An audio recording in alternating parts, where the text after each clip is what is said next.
Hello, old school NBA fans. Welcome back to our channel. Today, we're going to take a look at another all-time classic, Basketball Warrior. This documentary is about the incredible journey of the charismatic 2.31 meters tall center from Sudan to the NBA and his difficult life. He still remains the tallest player to ever play in the NBA. So please sit back, relax, and enjoy the game. Sudan is not a place where dreams come true. More often, it is where they are left to die. The Dinka tribes once towered over these jungles. Now, they shrink beneath the ravages of famine and civil war. But one young warrior boldly dreamed of a new future. All 7 feet 7 inches of him, the tallest player in the history of the NBA. Blocked by Bolo. Try it again. No, the house is up. His journey made him a legend.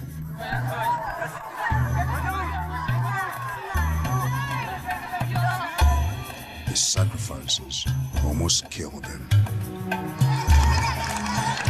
And his courage inspired a nation.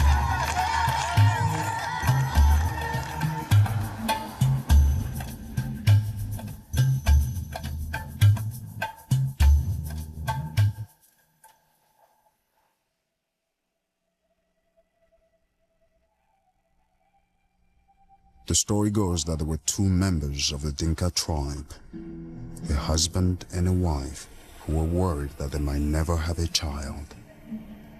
According to Dinka belief, a problem with childbearing meant the gods were unhappy. But the tribal chief told the couple they would have a healthy boy, and when they did, they named him Manute, which meant special blessing. It seemed that Manute's name was prophetic. He grew up strong and tall, the perfect heir to a Dinka chief and a tribal elder. Dinka people are very loyal and very proud people. We were colonized by the British people, and the first time they set eyes on the Dinkas, the chiefs, our grandfathers, they wouldn't be submissive. They thought you should come here and treat us with respect. You could even tell by the way they walked. They walked with straight pride, the elders being respected. I've never met a more disciplined, gentle group of people anywhere. The Dinka's home of southern Sudan was in the midst of its longest period of peace, and the Dinkas carried on their way of life just as they had for centuries. We're proud to be Dinka. I'm a guy that grew up with the cows, I was a farmer. My father wanted me to maintain the Dinka culture, our culture. But one day, fate would intervene. My cousin dragged me to the basketball court. I took a couple of dribbles and I tried to dunk the ball. Lost my 2 teeth in the rim. I broke my teeth. So I decided at that time that I should play basketball. And I went and told my father. My dad said no. So I snuck out in the house and I went back to the city and I started playing basketball. All of a sudden, he developed real fast. He got to be a real good player. And then he was selected to the national team. Suddenly, Manute was exposed to whole new ways of life. I saw American with a nice socks, nice shoes, everybody looking good, And they were saying that if you go to the United States, you can be a good player. Lured by the promise of wealth and adventure, Manute would become the first African player drafted by the NBA. They came to him and told him that he was going to start the next day, and they were playing against the LA Lakers. And he tells me now, he said, I couldn't sleep, because he was just so excited and nervous at the same time. And he ended up playing against Jabbar, and he had a really great game. He actually blocked Jabbar's shot, and that was kind of like his coming out in the NBA. When I made it in the league, so I called back the Sudan. And I said, guess who I play against tonight? They say, who? I say, I'm playing against Dr. J. All my cousins didn't believe me. All my teammates, they say, no, you're lying. Soon, they would all believe as Manute became one of the game's true phenomena. The shovel pass to Green, blocked by Bull. Green in the lane again, and again he's blocked by Bull. Holy mackerel, the human fly swatter. There's blocked by Manute, who's playing incredible defensive basketball. It was funny watching guys just, trying to dunk on the dude. Pressing on the drive. Arrow blocked by Manute Bull. Yes! Yeah. It didn't happen very often. He altered the game, man. He altered the game. Manute would find a home with 4 different teams, and he became a fan favorite everywhere he went. Manute for 3. Good! That's his second in a row. Rain and nothing but net. The crowd beside themselves. He was always open. People would leave him open. I mean, I would too. At 7'7", but he made some big shots. Oh no. Oh no. Oh no. Oh no. Manute Bull has hit 3 3-point shots. What's going on here? Manute madness. He can always get you to laugh at something. If nothing else, there's him. There's Manute, just being Manute. Oh, Manute goes between the legs. What a showman. The man is incredible. Charlotte! Oh! Don't do him like that! Don't do him like that, Charlotte. Woo! Manute had found wealth and fame in America, but as his NBA career was thriving, far away in his homeland, civil war had erupted, and it would soon reach across the ocean and touch Manute in ways he never could have imagined.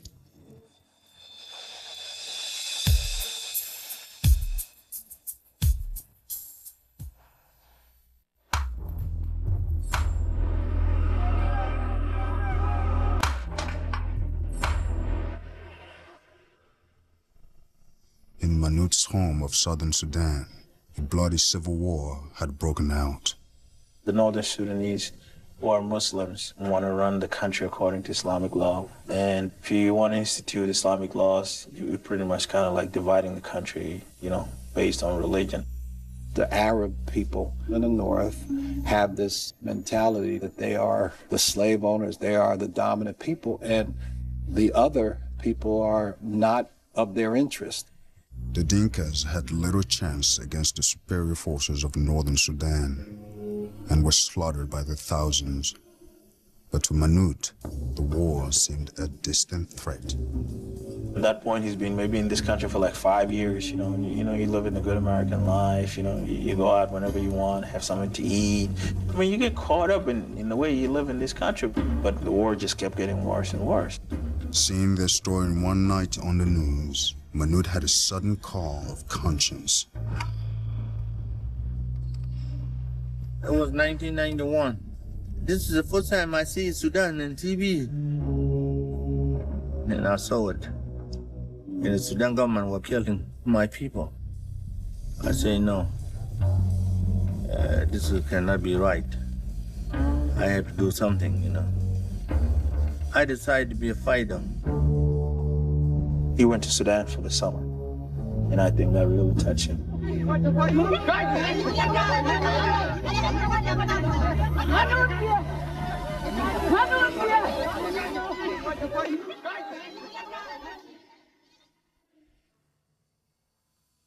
I feel I make a lot of money. I should give it back to my people, because my people are dying. I am not happy. When I came in, I was feeling really so bad because what I saw in my eyes is not what people told me. But I'd be happy to take this videotape back. I'm trying to convince people that our people need help. Manute spoke across the United States, trying to raise awareness of his people's plight. I have a good life, but these people are dying. Somebody got to come up and do something. It's 10,000 people dying every day. I go to the refugee camp and take a picture, and then I give it to the State Department. I sought to educate American people. For the next threat, going to be Islamic fundamentalists. You guys gotta take care of these people now. They told us in the State Department that they have no interest in Africa. This government allowed Osama bin Laden to come in, and after he was expelled from his own country of Saudi Arabia, he went to Sudan. He was welcomed, he was given safe haven, and as a matter of fact, from 91 to 96, that's when he really built up Al-Qaeda. I went to Pentagon myself, and I told them, please, bin Laden have to be stopped. Nobody believe us. I feel like a fool. Then, out of the blue, the Sudanese government invited Manute back to his homeland to take part in a peace negotiation. They even offered him a job as head of culture and sports. His friends and relatives warned him of the risks, but Manute pushed forward. I was scared about that. I gotta do it, you know. As soon as Manute arrived in Sudan, the government seized his travel documents. The offers of a place within the government was withdrawn, and Manute was basically under house arrest. Afraid that if he went to a government hospital, he would be killed, Manute saw his health deteriorate. I was held back there for 3 years. Bad arthritis. My hand, my hip, my knee. I was in bad shape. Manute's friends and family flooded news organizations with the story of his plight. But the government wouldn't yield, and Manute grew desperate. He felt that his condition at that point was hopeless and that he would probably never get out. He thought he would die in Sudan. In a bold gamble, Manute simply boarded a plane and dared the government to stop him. When Manute arrived at the Khartoum airport, he was detained for 2.5 hours and not allowed to get on the plane. And it wasn't until there were several BBC reporters there recording this that word came down from higher up that Manute was better out of their hair than creating an international incident at the airport. Manute was finally back in America, but he was penniless, living with his family in a cramped house paid for by charity. But despite his own troubles, he knew one thing: his people still needed help. The thought of 7'7" former NBA shot blocker Manute Bol as a jockey is absurd. Bol will become a spectacle as the world's tallest jockey. Unable to play basketball, he earned money any way he could, trading on his past celebrity. Manute Bol, who will be the tallest player in professional hockey history. But as if he hadn't crossed enough hurdles, his greatest challenge was yet to come. Former NBA center Manute Bol is fighting for his life tonight. Bol was a passenger in a car when it flipped over on a Connecticut highway. The cab driver was killed in the wreck. Bol was thrown from the car and suffered serious head injuries. Manute's neck was broken, and he was near death, but he managed to hold on. I was gonna say that, why me? You know, but I said, no. God kept me alive. I didn't die. I am the lucky guy. It was a miracle. So I'm happy. And I feel like I'm gonna walk like everybody. I'm gonna do good. I'm trying now, you know, to get up. Don't hold me. Okay. Keep your hand off.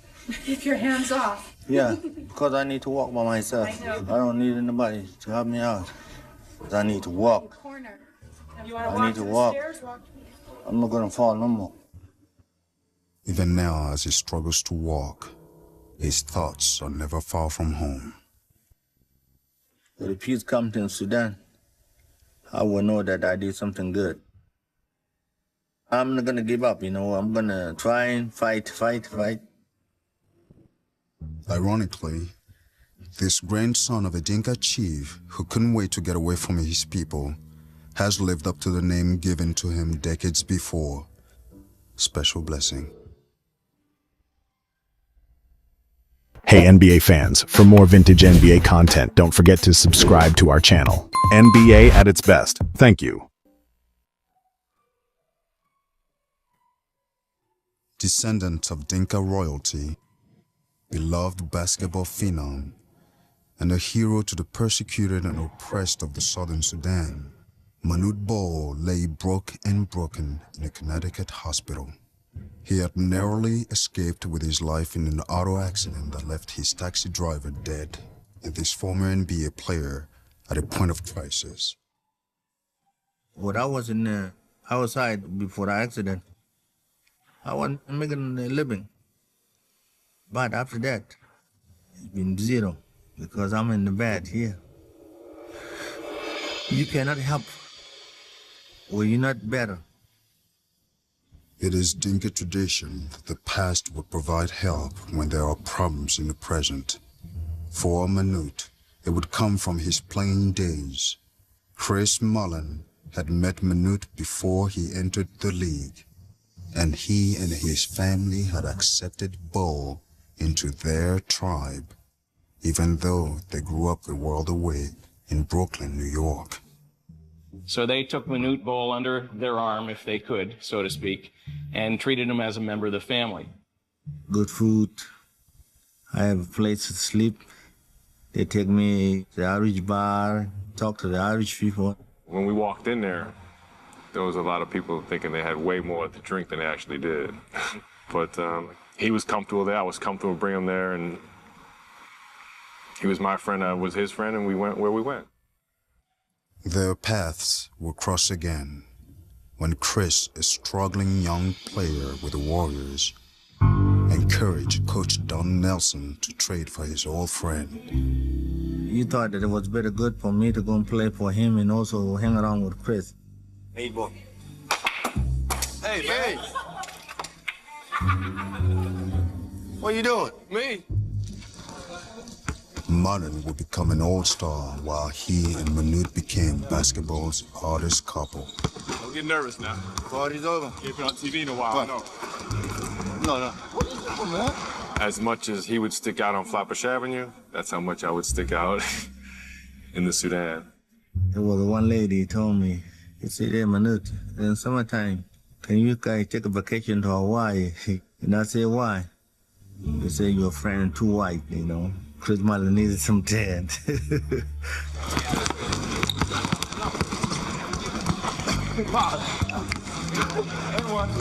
Anyone. Get off my shoes. They would pal around, always eating together and wrestling and all of that kind of stuff. Running the hotels on the road. You know, those guys in the room wrestling. I said, come on, man, you got. But that's kind of like, you know, brothers. What you call that, Scratch. baby doll? Love you, baby. When Chris's father died in 1990, Manute was there in his friend's time of need. We got to know each other beyond basketball and beyond just the hype. I think over time, when you go through different things, it's not something you expect or plan. That's what happens. Friends are there for each other. It's a bond that began with one family and will live on with another. The Dinkas have very well-established and well-entrenched traditions and customs as to how they name their offspring.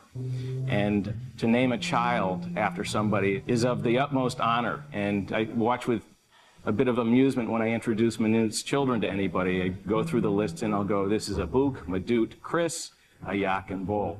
And just to watch the faces of people scrunch up and ask, hey, did you say Chris? That's his way of, to me, saying how much he thinks of me. That's a beautiful tribute. And that's pretty incredible. Mullen's tribute to Manute will come later. Chris, who had become the Warriors' vice president, organized a charity event and raised over $80,000 to pay for Manute's medical bills. When I heard about that, I said, Chris, are you telling me the truth or not? He said, don't worry about it. He's got a great heart. He's a really good person. I think he's touched a lot of people. You know, he's touched a lot of people in a positive way, and I think that's why people want to help him. Now let me talk to T-Way. T-Way? T-Way. He's right here. What's up, Manute? I'm not wasting my time, man. No problem, man. You just get well soon, all right, so we can see you down here, okay? Hey, I'm going to try to do that. All right, cool. And thank you guys a lot, man. No problem, man. You just get well, that's all. These people called me here, and they told me. I said, thank you, Chris. It's been a great friendship, and it's been based on a lot of things. It's been based on real life. It's been based on ultimately being there for each other, in good times and bad. That's life to me. It's the circle of life, you know, it really is. And with Chris's help, Manute hopes to bring his life full circle by returning the Sudan to a more peaceful time. A time that he loved and left as a young Dinka tribesman. God's gonna open the road for Southern Sudanese to have a feast soon.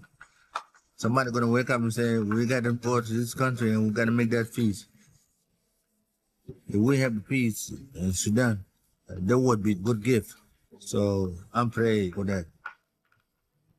I'm not gonna give up. I'm gonna try and fight for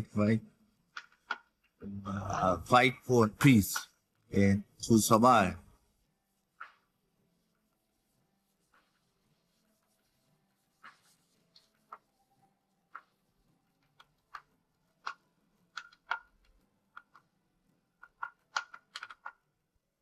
Baba, you know what your dad used to do, right? Yes. What I used to do? You used to dunk over people. And? You used to shoot over them. Ball takes it, he runs it again.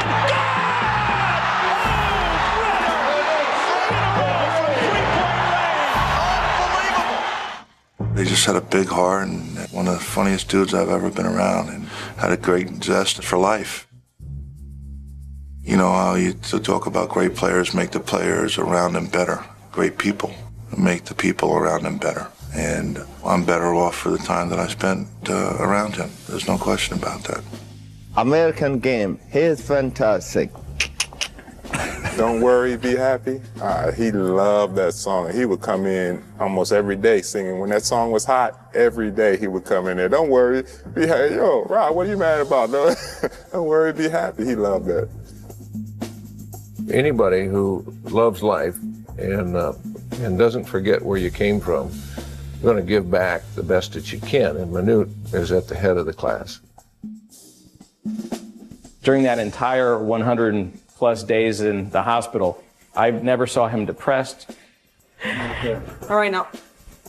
Oh, you did that on purpose. And it was probably that same spirit that allowed him to go from just a herder of cattle in a remote village in Sudan to a decade-long career in the NBA.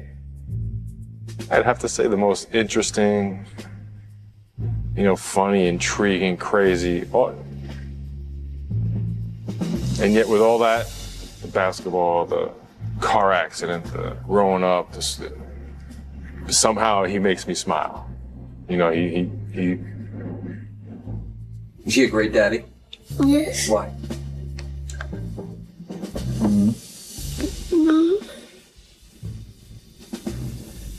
He never said. Yeah. Because I love him. I love you too. Love you too, Dad. Hey guys, in case you have missed all the great tapes from back in the days, check these out. All will be on our channel. Now, for the first time ever, you can get airtime and come fly with me together for only $29.98. Showing you a side of Michael that you've never seen before. Capture his amazing plays forever. Act now, and you'll also receive this exclusive limited edition career retrospective, highlighting Michael's spectacular achievements. Take it home for yourself, or buy it as a gift for your favorite Michael Jordan fan. Michael Jordan gift pack is available for only $29.98 wherever NBA videos are sold. Or call 1-800-NBA-DUNK. After enjoying all the spectacular action of the NBA Finals, you'll know who reigns as NBA champs. Now go behind the scenes to find out where, when, and how they did it. Call a 10 defense. All this with the official 1996 NBA Finals video. Nothing gets you closer to the NBA Finals. Order yours now. Call toll-free 1-888-8-GET-NBA. Tim Hardaway and Mitch Richmond team up to host NBA Grooves. What kind of music you like? Man, I like all type of music. It's a music video tour of the NBA. You are in the groove, baby. With lots of NBA action, mixed up with hot music from Blackstreet, Republica, Shaq, Yvette Michelle, and more. NBA Grooves. In stores now through NBA.com or by calling 1-800-NBA-HOOPS. From NBA Video.